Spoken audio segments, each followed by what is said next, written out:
it's not really a secret to me, but maybe to other people. You went to Vegas recently. Yeah. And you were on Poker After Dark. You and I have been talking about this for a couple months. So I don't know what I'm about to ask you. I do not know the answers to. So I know you took a big bundle of lettuce, a lot of cabbage. Let me tell you, before you even ask the question, let me tell America something. True fact about Colin Cowherd. Colin Cowherd once upon a time told me during an unrelated conversation, Nick, I want you to know something. Your family is my family. And then he paused and he was like, what's the scenario where a realistic one where Nick might need some help? And there's the exact quote. You ever lose 50,000 in a weekend? You can call me and I got your back, because he knows that's in play. This was in play this weekend, during this 3 days of poker. But the fact that I didn't call you and say, Uncle Colin, I need you to do the old wire to the Aria means it didn't go disastrously. I can tell you that much. Now, can you tell me how much you took to Vegas? I'll tell you that. 90,000 bucks. Yeah. Okay. That's what I took. How did you, that's what you took with you. All right. What did you with me? What did you bring home?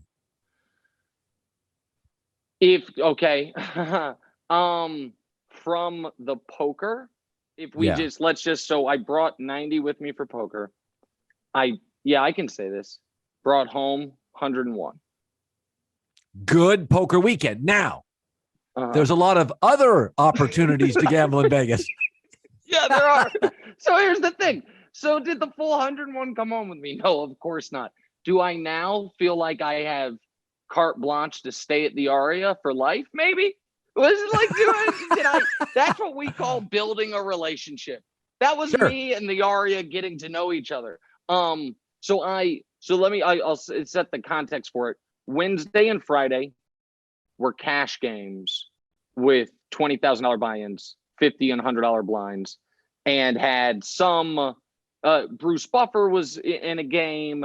There was the guy that started Shopify, which I was like, Shopify? I wonder how good that company is. I looked it up. I was like, oh, market cap, 167 billion. He's the founder. I'm like, okay, maybe don't try to bluff that fella, because I don't think $4,000 gonna scare him. But then also pros. So Maria Ho, who's a pro, played one day. Phil Hellmuth, who's probably the world's most famous poker player, played 2 days. And Daniel Negreanu, who's maybe the world's most successful poker player, played. And so Wednesday and Friday were cash games. Thursday was a $10,000 sit and go tournament where first place got 50,000, second place got 20,000. And seat 4 was Hellmuth, seat 5 was me, seat 6 was Negreanu. And what I can tell you is this. I had a nice long tete-a-tete with Phil Hellmuth, and I handled myself well.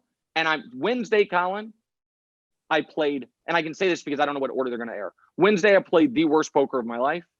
I was totally shaken up by the situation. I didn't think I would be. I was worried that everyone was coming after me, even though why would they be coming after me? I played terribly. Thursday, I played perfect poker for 5 hours. And Friday, I played really well. And I'm going to go back and I'm going to do it again. It was great. Do you think you can make a living playing poker? I think that if what the beginning is, my downfall. Do I think I could be a profitable poker player? Yes. Am I a profitable poker player? Yes. Could I make as much money just playing poker as I do in my regular life?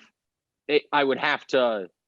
That's a tougher question, right? And I'd have to really drill down on it. But also knowing myself, what is the cost associated with the walk to the poker room and the walk back from the poker room, the walk past the sports book and the walk past the blackjack tables and those things. Those have always been, we've had a off and on relationship for 20 years, myself and those pits. And so I think that I could certainly do more and more than I've done. I mean, I've been playing poker for 20 years. And so and I understand the math of it and I love it. And so being able to go up against the best in the world and see how I could shape up. I'm glad I didn't get my head handed to me. I'll tell you that much. Well, it's great. It's funny. You and I are so different in so many ways, just the way we think. You're very mathy. I'm not. I like structure. I'm very much into business. You're really not. You're more creative than I am.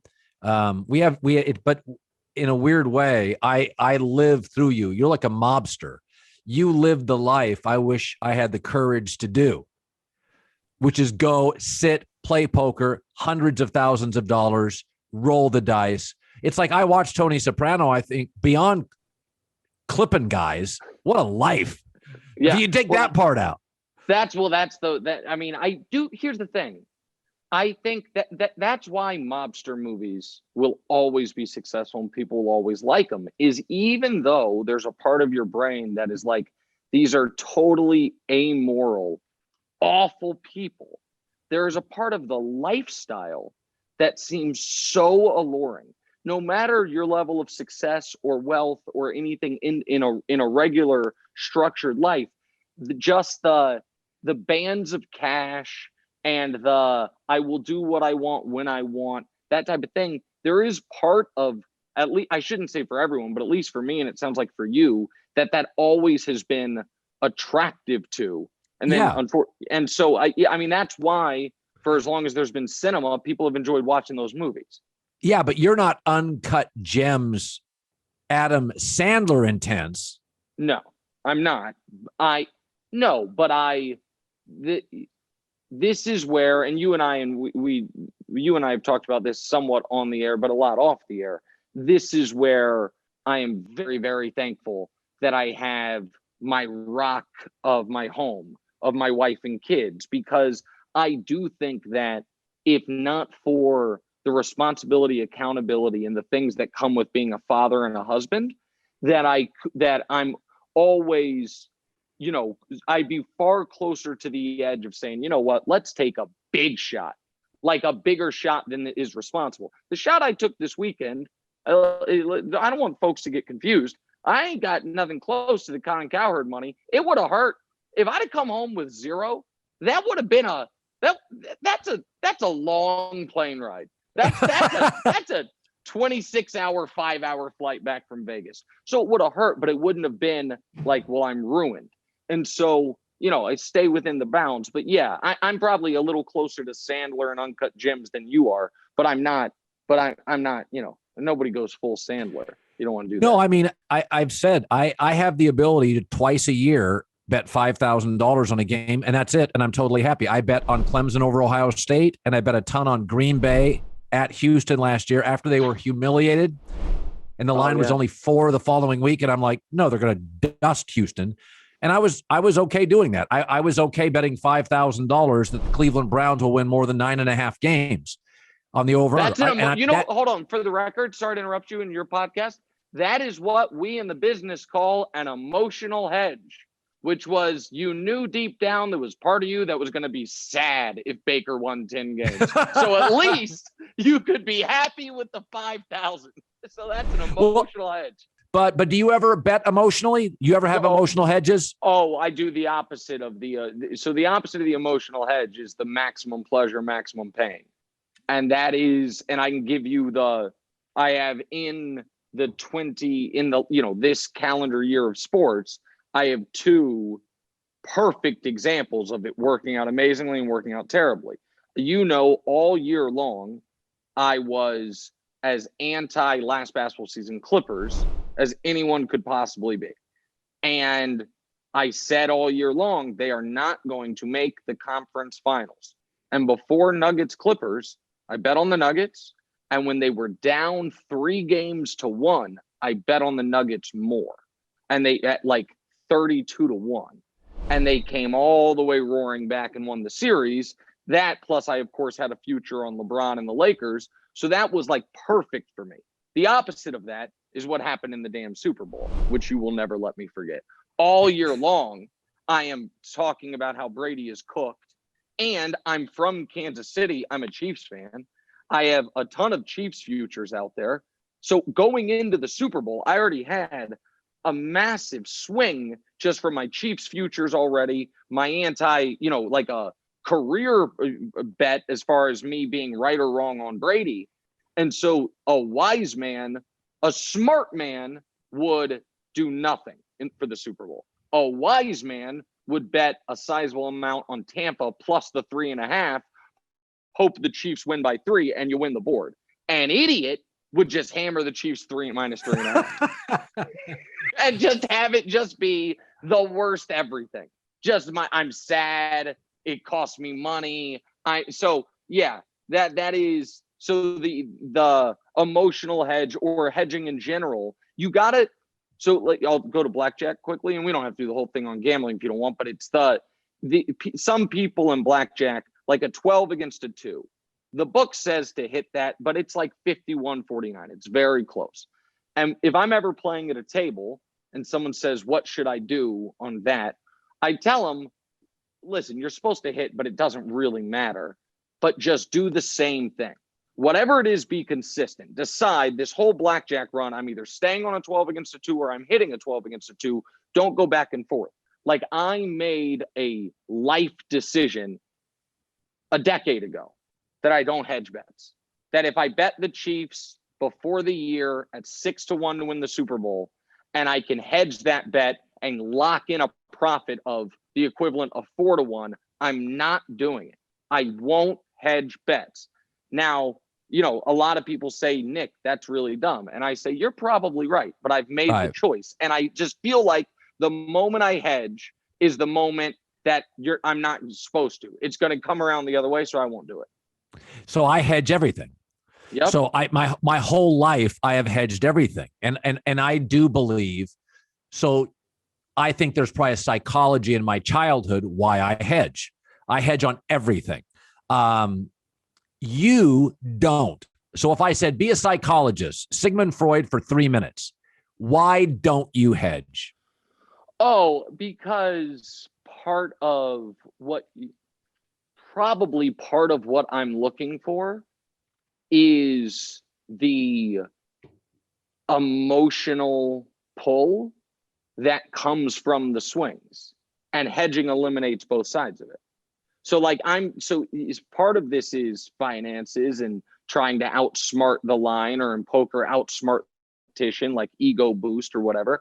But also part of it is there's something in me that wants to the extremes. My guess is this. I don't think either one of us had, what people would consider like a rough or seemingly very difficult upbringing, but I had a very comfortable upbringing. Aside from my parents getting divorced, which was traumatic for any child, I had 2 great parents. Both were employed with good jobs my whole life. I had a great sister, never worried about anything really as a kid. And as a teenager, got in a lot of like minor trouble because I was just an idiot, but never really was concerned about anything. There was no risk in my life whatsoever.